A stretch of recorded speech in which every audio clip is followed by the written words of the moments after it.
امروز وضعیت فرق کرده است. امروز جمهوری اسلامی ضربه خورد.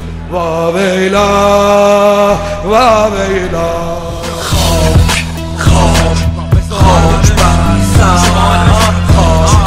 خاک بر سر ما، خاک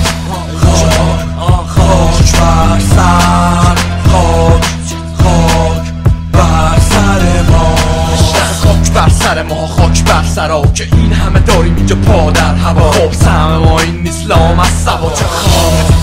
امروز وضع ما اینجوریست. اینا ضعفه، اینا ناتوانیست. خاک بر سر، خاک بر سر ما.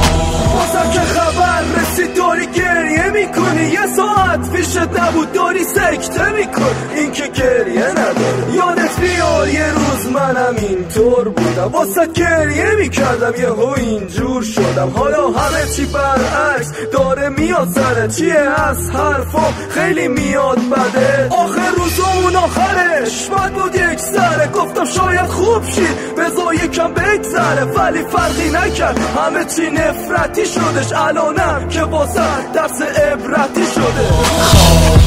خاک بر سر، خاک بر سر ما، خاک بر سر، خاک بر سر ما. جمهوری اسلامی رو سردرگم کردن.